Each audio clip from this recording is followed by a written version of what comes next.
once in a while there are teams like the Cincinnati Bengals that kind of catch the NFL off guard or by storm. Choose whatever cliche saying you want, but at the end of the day, they get the job done. They find a way to make it to the Super Bowl, and at the very least, are dark horse title contenders. And today we're talking about our top 3 NFC sleeper teams. Obviously, our Vikings are on here. Obviously, we wouldn't put Kirk Cousins on there for no reason. But at the same time, there's a lot of other teams in the NFC that I think might shock one of you might shock. One of these teams might shock you as we get moving forward with this. But again, there are teams that just seem to come out of the blue. Their defense is playing just good enough. Their quarterback puts them above and beyond the rest of where they need to be. We saw it again with the Bengals last year. Joe Burrow played like his hair was on fire. His defense played out of its mind. It was incredible. Honestly, what were they, one play away from a Super Bowl last year? Loved it. Now they got a better offensive line. Going to be a team to watch this year as well. It's going to be very interesting to see how everything goes. But now today we are talking about our NFC teams, sleeper teams that you should definitely keep an eye on, and it starts with our Minnesota Vikings. You talk about, listen. I'm probably one of the toughest people on my Vikings just because I've been there, man.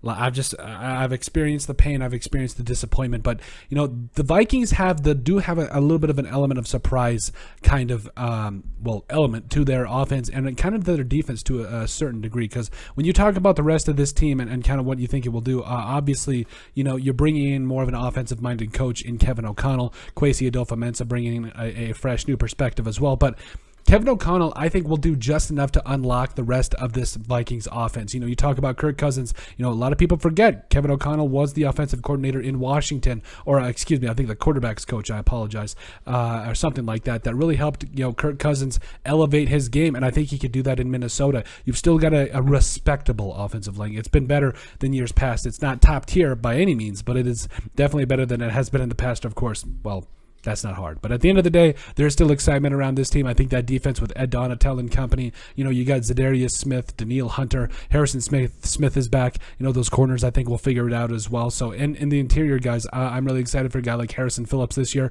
Jalen Twyman, baby, look out. He is going to absolutely demolish the NFL, I think, or at least he's going to be a key rotational player, rather, for the Vikings that I think is going to really turn some heads. But overall, I think the Vikings, if they can get that defense to be a top 15 unit, because it's been a lower 20 unit for the last couple of seasons, if they could just a top 15 unit, get some stops, get some defensive turnovers, I think that could be really a positive thing, because this offense with Kevin O'Connell at the helm, I think it could definitely take off and do some very special things.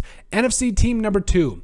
The Washington Commanders. Now, I'm going to get some flack for this one, and I completely understand it, because I know there's teams like the Philadelphia Eagles out there who, in the NFC East, there's a lot of different teams that you take a look at, you're like, okay, like this could be very interesting when we talk about, there's the Cowboys, the Eagles, maybe another team like the Saints could surprise some people. The 49ers are always good. You never know. But if we're talking about a full sleeper team that nobody is expecting, let's think about this for a sec.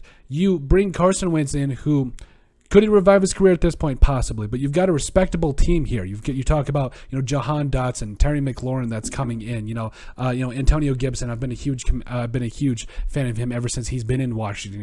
He's done a lot of great things there. But also J.D. McKissick as kind of that backup running back spot that plays out of his mind, plays absolutely out of his mind. It's Terry McLaurin, Curtis Samuel, Jahan Dotson, Logan Thomas. By the way, I called Logan Thomas blowing up, but nobody believed me. But then also Chase Young, if he can be healthy, watch out. They've got Fidarian Mathis as well in the draft. Like, this defensive line is nasty. I like Cole Holcomb, Jamin Davis. You're really hoping he can really step up in year 2 and be that guy that they drafted as a former first-round draft pick. But overall, Cameron Curl, a very underrated safety. Kendall Fuller. Like, this defense has the potential. It does have the potential to be something special if it can get its wits about it, if it can get pressure on the quarterback like we know it can. That defensive line could be fierce. And Carson Wentz, I don't think he's going to have to do anything special. I think he just needs to be in a step above a guy like Taylor Heineke. I think he can be that guy. Absolutely. He's got some wide receivers. I like his offensive line. I like his chances there in Washington, and I think he could do some good things with the Commanders. I think that the Commanders are definitely a team that you're going to want to watch out for and make sure that, don't sleep on them, because they could definitely be a threat there, especially in the NFC East. Also, NFC team number 3, the Carolina Panthers. Now, I'm going to get some flack for this one too, but again, if we are talking about full sleeper teams that we were not expecting, I mean, let's be real. The Panthers, they have not, by any stretch of the imagination, they have not had the best quarterback situation for at least a while before the Cam Newton, Superman days and all that stuff. But, Sam Darnold's your starting quarterback-ish right now. You've also got Matt Corral. PJ Walker showed some things last year as well. But overall, if Matt Corral picks up this playbook quickly, and this defense, by the way, nobody talks about this defense. It was actually a very quick and very productive defense last year that did a lot of good things. They got some help along the offensive line, even though Pat Offline shouldn't be starting at guard. Put in Cade Mays or Michael Jordan, one of these guys, please. I'm talking about Michael Jordan, the football player, not, the basketball player. But anyway, overall, there's some good things on this offense. I know that Robbie Anderson, I believe, could have hinted at retiring. I don't think that is, I don't think. I mean, it's possible, but we'll have to see what happens. But even if that does happen, you got Terrence Marshall Jr., Shai Smith as well. And you also got DJ Moore, who just got paid. And obviously, Chuba Hubbard stepped up admirably for a guy like Christian McCaffrey, who's also still a good running back. But then defensively, you're still quick. You've still got guys that can come off the edge and do a lot of good things.